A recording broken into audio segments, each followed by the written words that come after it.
A bit for Lario. Low expectation. The year is 2006. Manny Pacquiao is on an upward trajectory of fame, fear, and familiarity across the globe. That's a TKO victory for the very impressive Manny Pacquiao. And after just earning the biggest victory of his career thus far over the immensely talented Erik Morales, he's looking to extend his reign at the stacked super featherweight division and leave an unforgettable imprint on the sport that has taken him from the slums to the suites at just 27 years of age. A superstar emerges in San Antonio. But next up is one of the most seasoned fighters and champions in the division, Oscar Larios. You talk about Will Manny meet a shocking demise after putting on some of the most exciting and otherworldly performances the lower weight divisions of boxing has ever seen? Or will the age of Pac-Man continue as expected, with an already Hall of Fame level resume further decorated? Let's find out. Manny Pacquiao was no longer a stranger to pay-per-view or the bright lights of the stadiums. But what seemed to make him special among his godlike peers of Erik Morales, Marco Antonio Barrera, and Juan Manuel Marquez was the grit and self-confidence that had been palpable from his debut at 16 years of age. He got him flash on the mouth. Oh my! I heard that there is a prize money. You know how much the prize money? Like when you lose, $1, and when you win, like $2. Accompanied by flashy feet and Spitfire-like combinations, he brought entertainment and emphatic fans, while his heart brought world titles and career-defining accolades. He's getting hurt. Here comes Barrera's corner. Barrera's corner man is up on the apron. He's going to step into the ring. That's a good decision. He's got dynamite in both hands. He's smart. He's elusive. Not only fast, but he's elusive. He's hard to hit. Pac-Man by 2006 was just shy of the years where he dominated his greatest opponents like Miguel Cotto, Ricky Hatton, and Oscar De La Hoya. So you had enough of Pacquiao is what you're saying? Oh, trust me.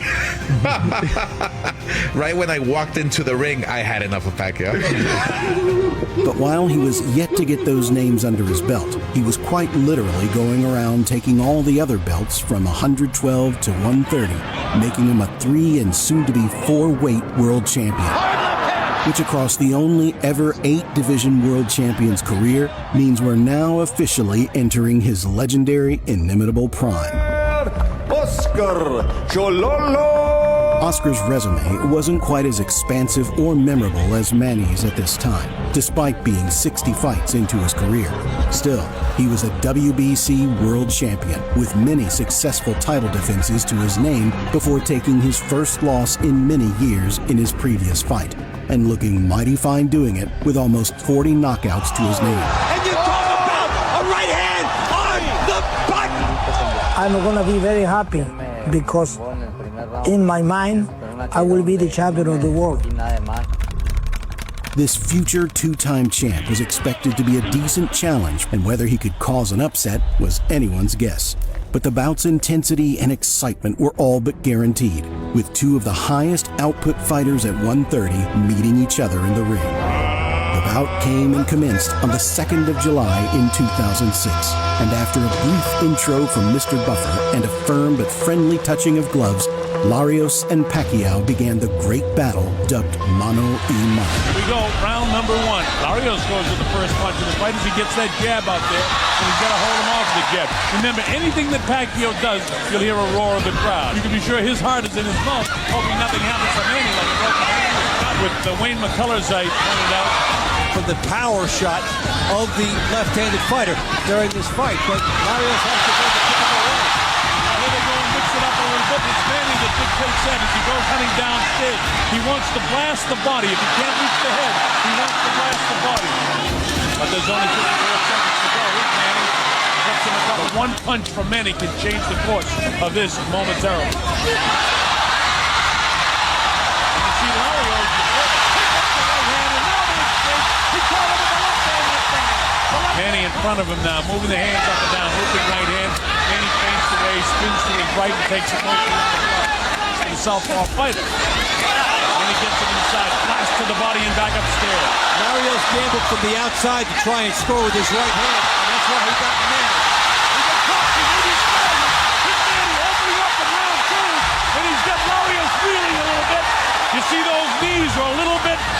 in them. Right now, Manny must feel that he can do what he wants.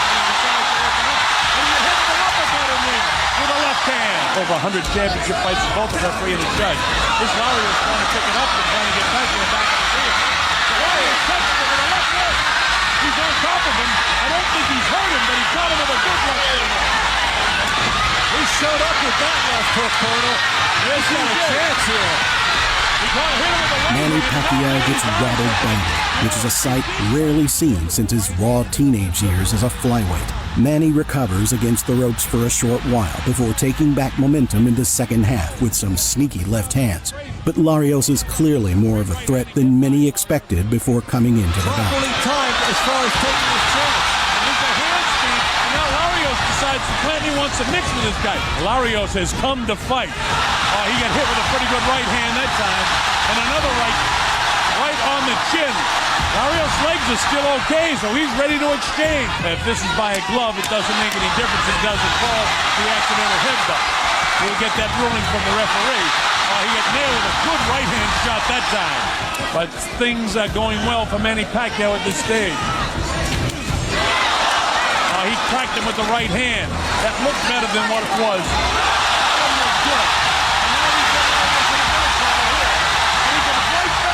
Larios is in great physical shape at this point. Manny is the only one that's really been visibly shaken. Well, at one stage he did catch Larios. His legs were a little bit loose. And they look a little loose again.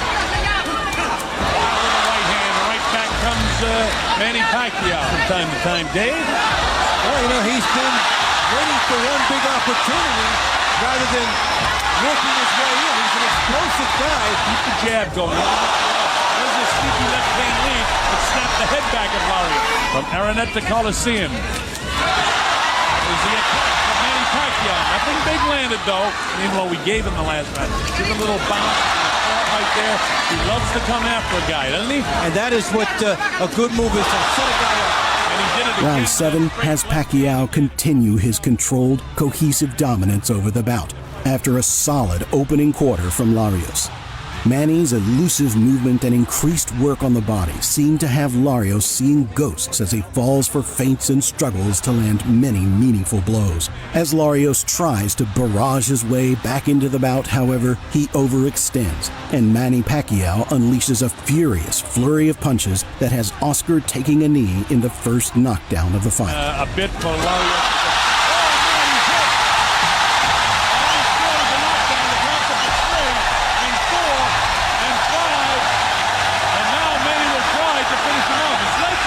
While Oscar recovers and is still seemingly a live dog, the chances of an upset are now declining faster than the ratings of Game of Thrones' final season. Big shots! You better answer, or the fight's in danger of being stopped. Manny landing several unanswered punches right now. But Manny can come forward with that left shoulder and show a lot of power now with his right hand. There's another right hand shot to front, and the left. And now Larios' legs don't look solid. He has to separate the very high. He's firing these shots and now trying and getting caught on the counter. Since the 4th round, Pacquiao has been doing his best work building, sustaining. Manny Pacquiao, nice combination. Right hand and the left hand. Carlos Baldomir surprised him. The hand speed of Pacquiao on the night. To take his best chances in here, and he's still alive. Yeah, he is, and now Manny spins it. And he unleashes the variety of goal. He wants to try and finish it now. And Larios shakes his head and says, okay, let's make it a war. And that's what he's famous for. Nice straight left-handed jab. Here it comes again. A combination of punches by Manny. Larios is not as accurate with his punches now because there is a fatigue factor. And most of that is because of the power shots of Manny. When you get whipped to the body enough, and all of a sudden, so it's got to be a perfect scenario for Pacquiao, and it's getting better now. Decision, in my opinion, right now. Oh, look at that blasting shot. But the question really is, how much longer can Larios take this kind of punishment? If he can survive 3, he can maybe hang in there for 12. And then bring him your heart. Make no mistake about it, even though Manny's outboxing in the past 4 or 5 rounds, he's landing big shots down. But there is no quitting this Larios. We talk about conditioning. We had questions whether he was in great shape. Well, For that, you give him all the credit in the world. He's a courageous boxer at the last minute of this 10th round. Manny would like to finish it if he possibly can. That being said, he still can't mount enough offense against the Pac-Man, who now goes downstairs with the right hooks and is opening up with the good speed there. And they just exchanged the lead hands. How about that? Which we don't want to be labeled. He was hurt with that body. His legs a little bit loose. But look at he loads up and knuckles up another right hand. And trusted his chin, trusted his conditioning, and hung in there as long as he could, as best he can do that. All right, here we go. This is round number 12, the 12th and final round of the fight. I mean, there's been non-stop action in this fight from the get-go. Manny would love to finish this off with a knockout. Let's see if he can do it in round number 12. He's on the assault. He clipped him with a good shot. Because you can be a beneficiary of low expectations. Series of punches that put him down. Count up to 4 and 5. And now it's kind of academic what might happen in this fight. Manny Pacquiao had him down and would like to knock him out here in the last 30 seconds of this fight.